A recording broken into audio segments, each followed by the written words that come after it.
আমি আগে যখন আসছিলাম যে অবস্থা দেখেছিলাম তার থেকে অনেক ডেভেলপ করেছে এখানে। সেবার মানও দেখলাম আমি অনেক রোগীদের সাথে ইতিমধ্যে কথা বলেছি, তারা বলেছে তারা চিকিৎসা পাচ্ছে। তো আমি ধন্যবাদ জানাচ্ছি এই হাসপাতাল বর্তমান কর্তৃপক্ষকে। আর মূলত হাসপাতালের চারিপাশে আগে খুব বাজে অবস্থা ছিল, জঙ্গল ছিল, এগুলো পরিষ্কার করেছেন ওনারা, সেজন্য ওনাদেরকে ধন্যবাদ। আর একটা হচ্ছে যে আমি মূলত এখানে ডাক্তার সাহেবদের কিছু রিকোয়ারমেন্ট ছিল হাসপাতালে, যে এখানে এক্সরে মেশিন আছে, টেকনিশিয়ান নাই। তো এটা একটা গুরুত্বপূর্ণ জিনিস, কারণ অ্যাক্সিডেন্ট হয়, মানুষ দ্রুত এক্সরে করতে চায়, এক্সরে ছাড়া ডাক্তার ট্রিটমেন্ট দিতে পারে না। তো এটা ওনাদের একটা রিকোয়ারমেন্ট, এই একজন টেকনিশিয়ান খুব জরুরি। তো আমি ঢাকায় যাচ্ছি, মাননীয় স্বাস্থ্যমন্ত্রীর সাথে কথা বলে কীভাবে এখানে একজন টেকনিশিয়ান নিয়ে যাওয়া যায় সেটার জন্য চেষ্টা করব। পাশাপাশি আরও কিছু প্রোগ্রাম এখানে আছে, ডাক্তার এখন 10 জন এখানে কাজ করছেন, আগে আরও অনেক কম ছিল, এখন উন্নত হয়েছে।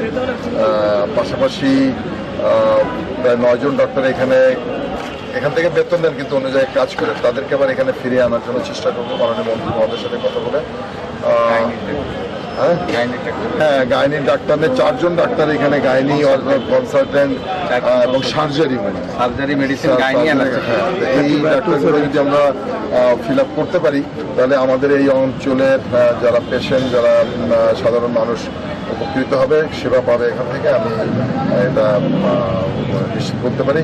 পাশাপাশি আমি দেখলাম শুধু আমাদের এই অঞ্চলে না, আমাদের এই অন্য ডিস্ট্রিক্ট থেকে এখানে অনেক পেশেন্ট আসছে, বিশেষ করে পিরোজপুর, চিতলমারি, বাগেরহাট জেলার এখানে অনেক পেশেন্ট আমি দেখলাম তাদের সাক্ষাৎকারে। আরেকটা প্রশ্ন করেছেন, এখানে আমি গাছ লাগালাম। দেখেন, গণপ্রজাতন্ত্রী বাংলাদেশ সরকারের মাননীয় প্রধানমন্ত্রী উনি নির্বাচনী প্রতিশ্রুতি এবং আমাদের ম্যানিফেস্টোতে উনি বলেছিলেন যে 5 বছরে আমরা 25 কোটি বৃক্ষরোপণ আমরা করব। তো আমরা সারা দেশে বৃক্ষরোপণ চলছে, তারই ধারাবাহিকতা এখানে আমি একটা বকুল গাছ নিয়ে এখানে রোপণ করলাম। আর একটা হচ্ছে যে এই হাসপাতালটা দেশনেত্রী বেগম খালেদা জিয়া যখন প্রধানমন্ত্রী ছিলেন, উনি এই হাসপাতালটা উদ্বোধন করেছিলেন, 50 শয্যা বিশিষ্ট হাসপাতালটা উদ্বোধন করেছিলেন। উনি টুঙ্গিপাড়াতে এসেছিলেন, সমাবেশ করেছিলেন। তো উনি যখন এখানে উদ্বোধন করেন, উনি একটা এখানে বকুলের গাছ লাগিয়েছিলেন, কিন্তু প্রতিহিংসার রাজনীতির শিকার, প্রতিহিংসার রাজনীতিতে এটাও ছাড় দেয় না এই বকুল গাছটাকে এখানে উপরে ফেলা হয়েছিল। তো আমরা দেশনেত্রী বেগম খালেদা জিয়ার স্মৃতিস্বরূপ একটা বকুল গাছ এখানে রোপণ করেছি।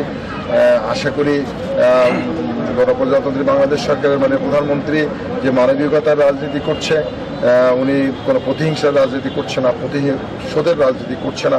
আমি বিশ্বাস করি এ থেকে অনেকে শিক্ষা গ্রহণ করবেন এবং প্রতিহিংসার রাজনীতি থেকে বেরিয়ে এসে একটি সুন্দর রাজনীতি বাংলাদেশে প্রচলিত যে তারেক রহমান শুরু করেছেন এটা অব্যাহত থাকবে এবং আগামী দিনে তারেক রহমানের নেতৃত্বে আমরা একটি সুন্দর বাংলাদেশ, একটি সাম্যের বাংলাদেশ, মানবিকতার বাংলাদেশ পাবো।